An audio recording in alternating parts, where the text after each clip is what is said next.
Olá, tudo bem com vocês? Espero que sim, sejam todos muito bem-vindos aqui ao nosso canal Transcendência.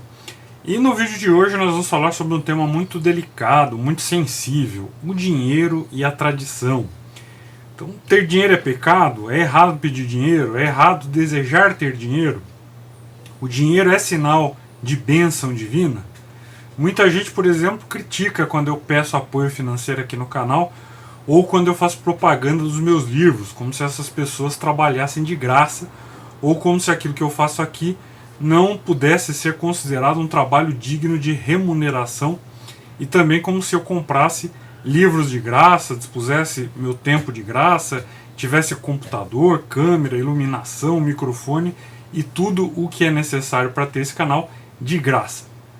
Por outro lado, muita gente comercia com religiões, vende bênçãos, vende iniciações secretas, vende filiações a ordens, etc. E as pessoas pagam sem questionar muito. Então, vamos conversar um pouco sobre as relações entre o dinheiro e as tradições, sobre as relações entre vida espiritual e dinheiro. E se você deseja conhecer minhas obras mais recentes sobre maçonologia e maçonaria, então você entra aqui na descrição deste vídeo e há lá os links para você conhecer as minhas obras mais recentes em e-book. Se você deseja este livro aqui, o livro físico, Curso Elementar de Maçonologia, então você me manda um e-mail também, meu e-mail estará na descrição deste vídeo. Você me manda um e-mail com seu CEP, seus dados postais, eu faço o cálculo do frete, envio para você o valor do frete mais o livro, você deposita na conta que eu indicar e me avisa e eu envio para você o livro pelo correio. Caso você queira o livro autografado, então basta você me avisar e eu autografo para você com muito gosto, ou no seu nome ou no nome de quem você queira presentear. E também é importante lembrar, mais uma vez, que o nosso canal precisa de apoio financeiro. Nós temos aí um número muito grande de apoiadores inadimplentes ou de apoios desativados. Nosso canal precisa de apoio financeiro. Se você quer que o canal continue, se você quer que esse trabalho se desenvolva, então, por favor, não se furtem de fazer a sua doação lá através do Apoia-se. Isso é fundamental para a manutenção do nosso canal. Então, o link para você nos apoiar lá no Apoia-se estará também na descrição deste vídeo, ok? Então, dados os recados, vamos aí ao nosso tema. Então, todos nós sabemos que ter dinheiro é uma necessidade básica, né? Todos nós precisamos comer, todos nós precisamos pagar aluguel, condomínio, água, luz, telefone, internet, impostos, remédios, serviços médicos, transporte, etc. Então, nós precisamos nos vestir, né? E também, se nós não optarmos pela ignorância, nós precisamos investir dinheiro em educação, cujo principal ativo são os livros, que custam dinheiro. E aí cabe a pergunta, né? Quanto nós precisamos realmente? Né? Qual a justa medida para uma pessoa que segue alguma tradição? Se é que tem alguma medida? Tem medida? Não tem medida? É sinal de bênção ser milionário, como dizem os teólogos da prosperidade, os teólogos, entre muitas aspas, da prosperidade? É sinal de castigo divino, de influência maléfica, ser pobre? Então essas são questões que sempre se colocam. O dinheiro ele é algo que, se bem observado, ele pode dizer muito da vida humana. A tentação de ter sempre mais dinheiro tem base no pânico produzido pela insegurança, né? O dinheiro, então, ele passa a ser uma imagem substitutiva do próprio eu, desamparado e incompleto. Então o dinheiro, os bens, as posses, elas se apresentam como um substituto artificial ou uma proteção para sustentar o eu inseguro e desprotegido de afeto. Então o dinheiro ele se torna um substituto para a função da afetividade e sexualidade na vida do ser humano. E de fato, se nós observarmos, há muito mais doenças e loucura associadas ao dinheiro do que à sexualidade. Então as chamadas taras monetárias, né, como o consumismo, a avareza, a ganância, a ambição desenfreada, etc., elas se manifestam de forma muito mais frequente no nosso meio do que as taras sexuais. Até porque são essas taras monetárias, elas são muito mais aceitas socialmente do que as taras sexuais. E o dinheiro, então, ele pode representar diversos aspectos dos nossos relacionamentos interpessoais.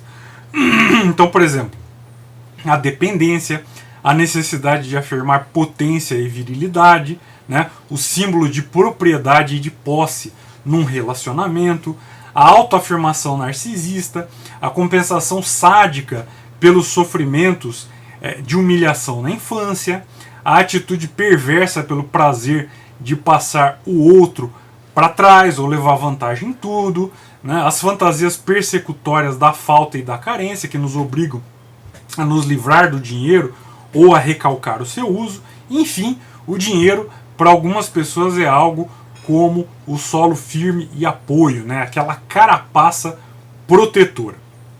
E aí dentro desse universo, né, de taras monetárias e de visões distorcidas sobre o dinheiro, quem aparenta ter muitas posses acaba revestindo-se aí de uma falsa sacralidade, né, que o torna invejado e adorado por seus súditos. E aí os súditos o tratam com consideração e distinção. Ele é o vencedor, né, entre aspas, não importando aí quais os caminhos adotados por esse vencedor para angariar tanta fortuna, fama e status.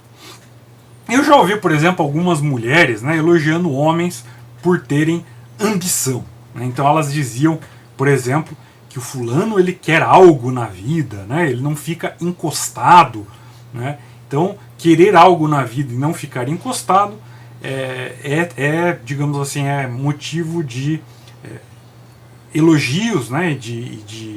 Até de olhares mais desejosos, né? Como se a vida se resumisse aí a ter carros, imóveis e dinheiro, e como se esses fossem aí pontos centrais para que um homem se tornasse atraente a uma mulher.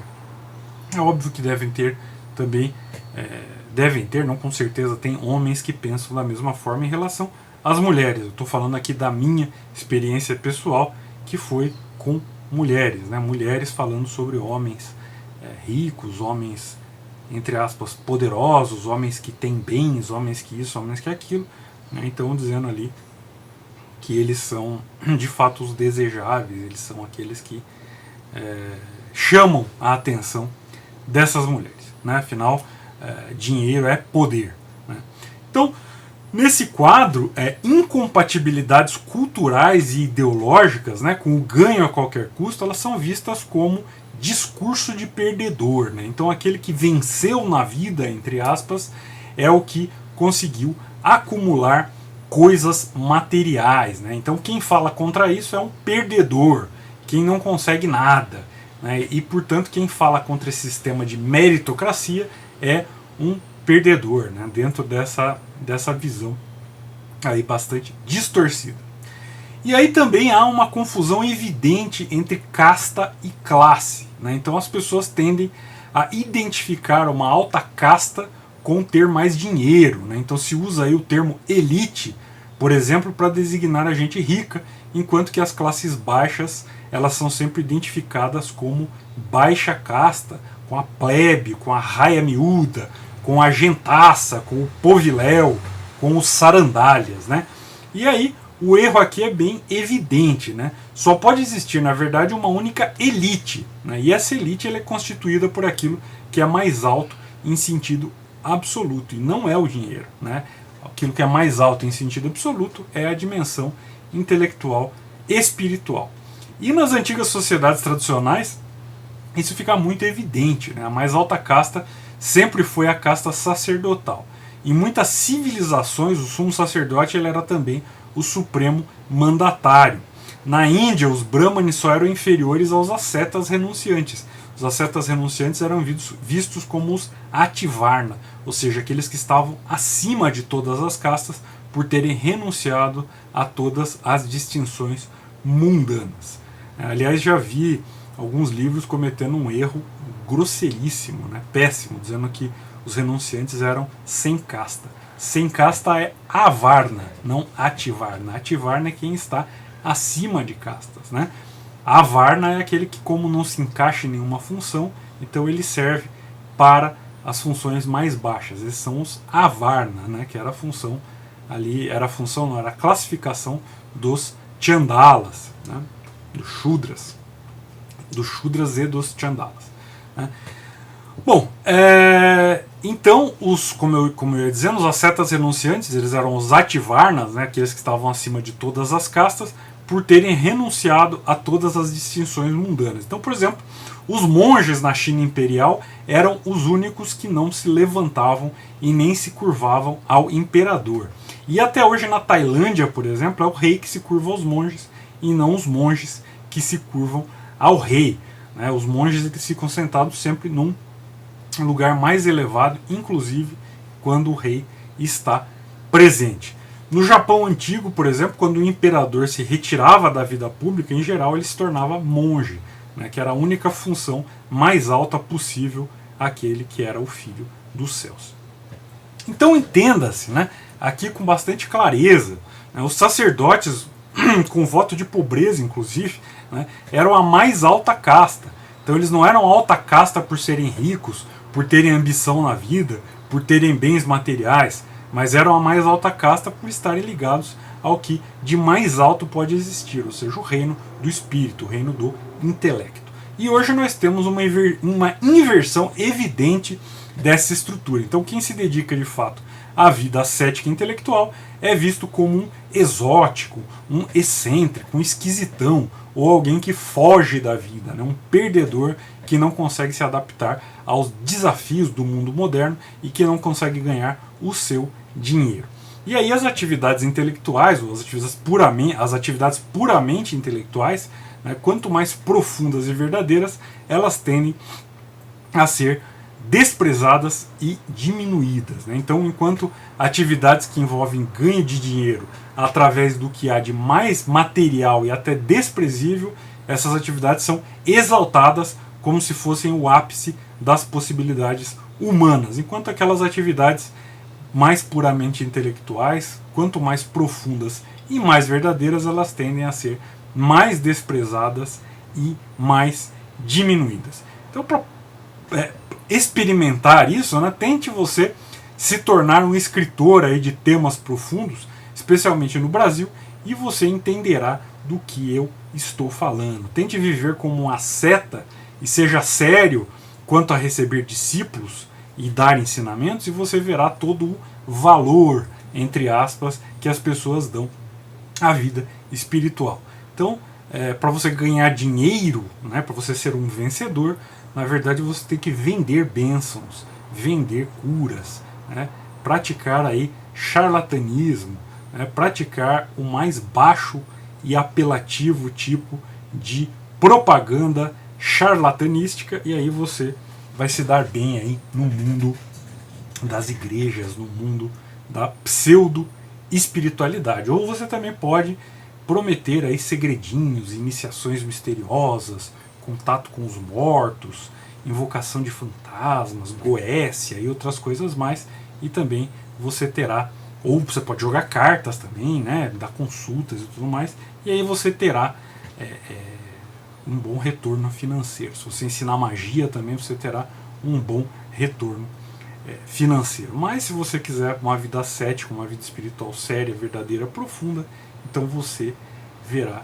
que socialmente ou financeiramente você não tem nenhum valor, né? E aí quando eu assisto a alguns vídeos, né, com treinamentos, né, tem uns vídeos de treinamento de coach empresarial, né, treinamento para vendedores, etc., eu sinto uma verdadeira repulsa, né, um verdadeiro asco. Então aquela patetice de vamos vencer, vitória, batalha, etc, etc, com frases de efeito, né, para um bando de bananas inseguros que acham que vender uma merda qualquer é uma grande batalha. Então aquilo ali me dá vontade de vomitar, né? De fato, na minha vida eu já enfrentei aí algumas situações com alto risco de morte, né, tanto da minha morte quanto de entes queridos. Já vi também pessoas muito próximas e muito queridas a mim morrendo, né? Desempenhei algumas atividades arriscadas e instruí também pessoas envolvidas nesse tipo de atividade e, portanto, por experiência própria, eu digo a vocês que quem acha que vender uma merda qualquer é um grande desafio, que você vai ser o macho alfa porque posta frases motivacionais idiotas do tipo macho de respeito, rei da selva, pegador, etc. Essas páginas, né, idiotas que tem por aí, não, porque o macho de respeito, porque o macho não sei o que, porque o macho não sei o que, enfim, isso aí, quem acha isso, né, não faz a mais remota ideia do que seja um desafio real, né, em que o seu couro ou o couro de alguém muito próximo ou a sua sanidade mental e a sua sanidade mental estão em risco, né? Então, essas pessoas não fazem ideia do que seja isso. E aí, para fechar esse nosso bate-papo, essa nossa conversa, eu acho que seria importante conceitualizar que dinheiro é um mero instrumento, né? Não é um fim em si mesmo. Então há situações na vida em que o dinheiro ele não pode fazer nada por você, né? Absolutamente nada. Se eu, por exemplo, eu sou um perdedor, eu sou considerado um perdedor por não ter emprego, por não querer o carro do último tipo, por desprezar as celebridades da mídia e por cagar e andar aí para os slogans do capitalismo, então eu sou um perdedor com muito orgulho.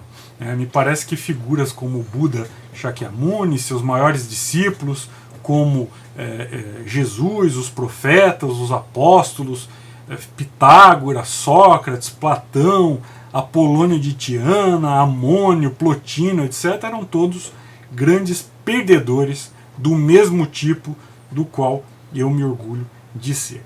E se você acha que ir à igreja e praticar alguma religião ou doutrina qualquer está ligado a ter prosperidade financeira, e que ter dinheiro é uma grande bênção, né, e uma grande realização, enquanto que aqueles que não têm tanto dinheiro assim ou que passam por dificuldades financeiras são pessoas que não são tão abençoadas, ou que até foram amaldiçoadas, ou que têm um encosto, ou que têm uma amarração na vida financeira, alguma coisa do tipo. Então, eu acredito que você deve rever os seus conceitos, né? Jesus morreu pobre numa cruz, né? Os apóstolos eles foram todos martirizados e viveram e morreram perseguidos e pobres, né? Então a pergunta que eu faço aqui é: será que essas pessoas, né, Jesus e os apóstolos, as primeiras comunidades cristãs, etc., não foram abençoados, né?